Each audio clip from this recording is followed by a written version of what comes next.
Today, I want to speak not merely about a man, but about an era.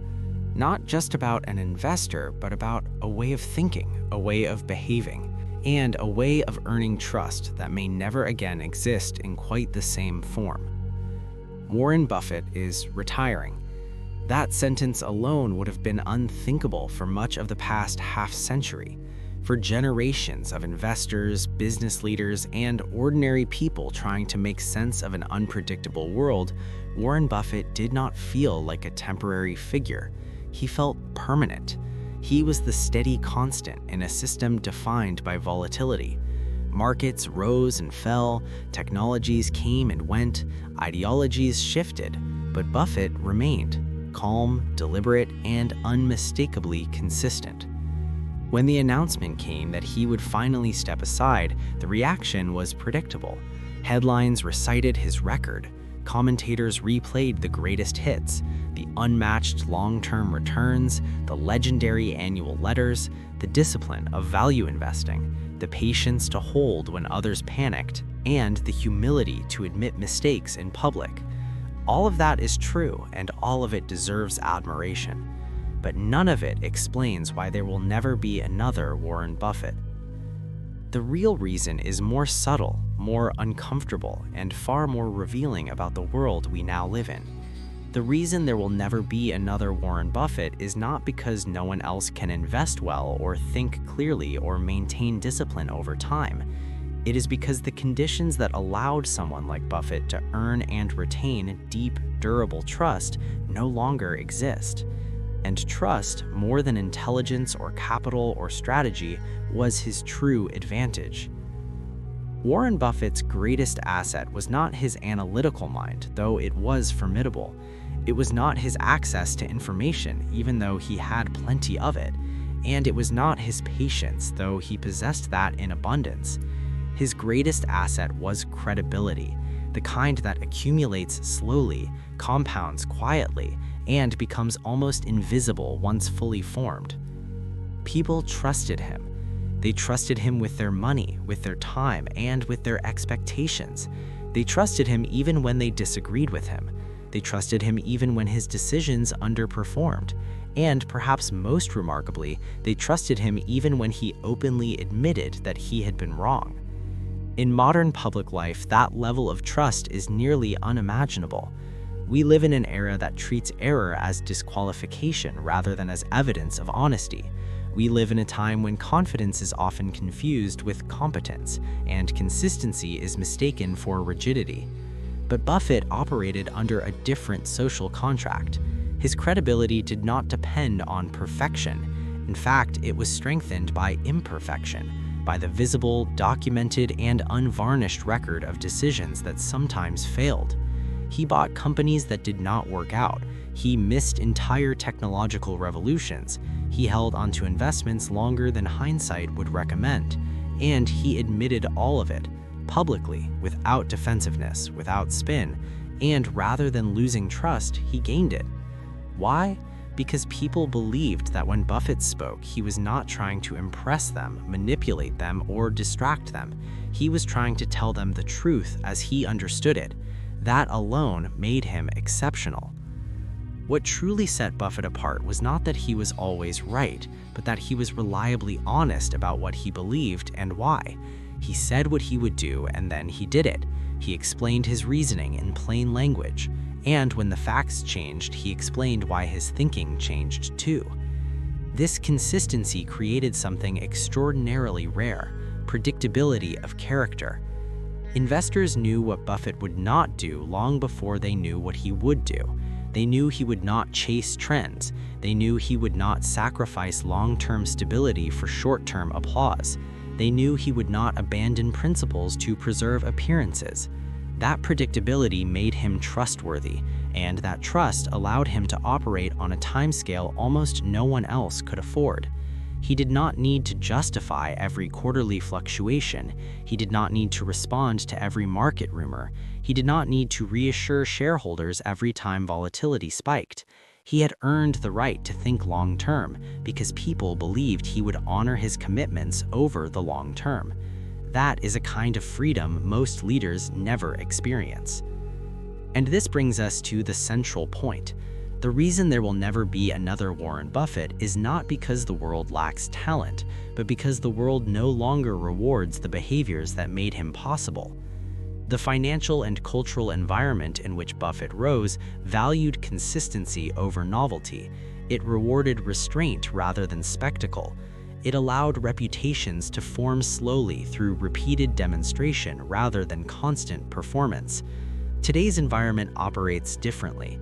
We live in a time of continuous evaluation. Every statement is scrutinized, every decision is dissected in real time, every misstep is amplified, archived, and redistributed.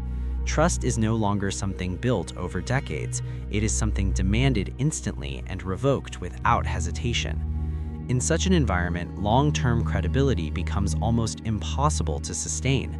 The margin for error shrinks to nearly zero. The incentive structure rewards visibility over reliability, confidence over caution, and narrative dominance over quiet competence. Modern leaders are often compelled to communicate constantly, even when they have nothing meaningful to add. Silence, once a sign of discipline, is now interpreted as weakness or avoidance. Admitting uncertainty, once a mark of intellectual honesty, is now seen as a vulnerability to be exploited.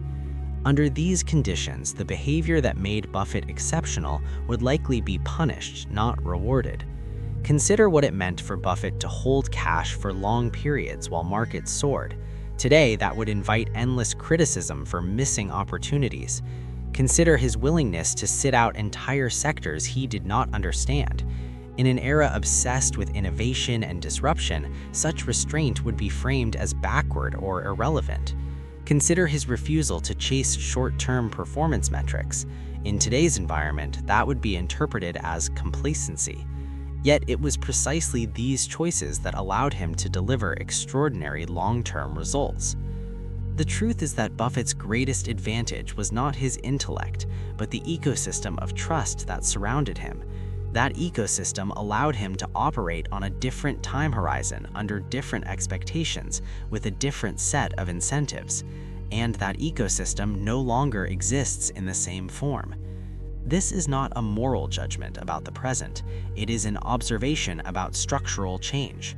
Markets move faster, information travels instantly, attention spans are shorter, competition for relevance is relentless.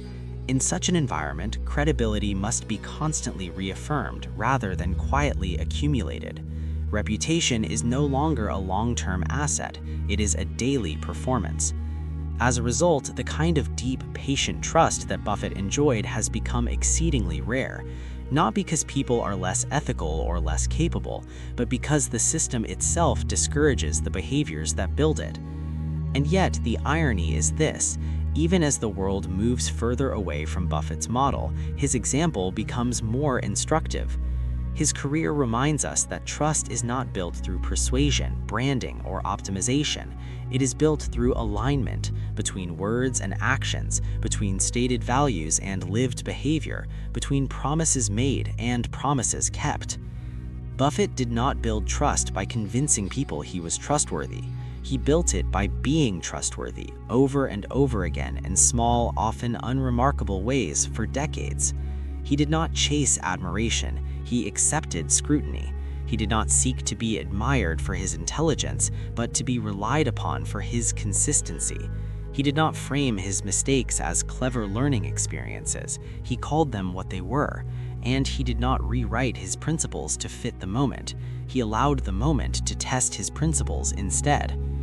This is why comparisons to Buffett so often miss the point. People look for the next great investor, the next market savant, the next visionary allocator of capital, but the essence of Buffett's legacy is not replicable through skill alone. The real question is not whether there are investors as smart or as disciplined as Buffett. There undoubtedly are. The question is whether anyone today can afford to be as patient, as transparent, and as consistent as he was, and still succeed. That question has an uncomfortable answer.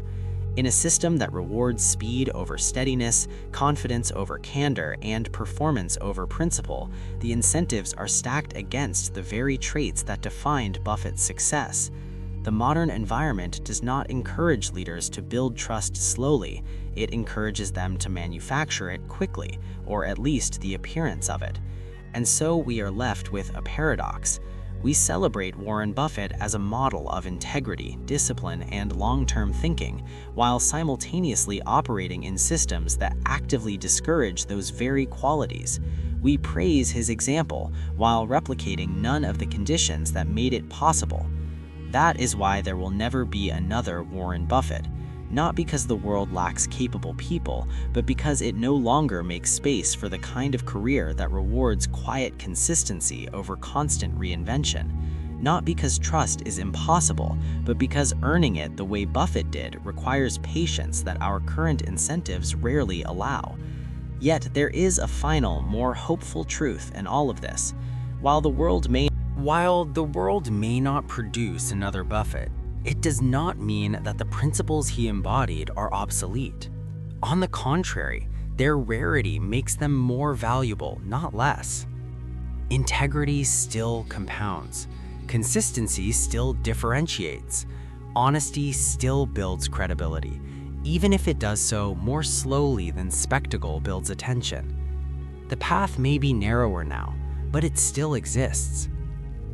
Perhaps the lesson is not to try to become the next Warren Buffett, but to recognize why his example endures, not because of his wealth or his fame or even his returns, but because he demonstrated what it looks like to take responsibility seriously over a lifetime. He showed that trust is not something you claim, it is something you earn, one decision at a time, often without recognition and often at personal cost.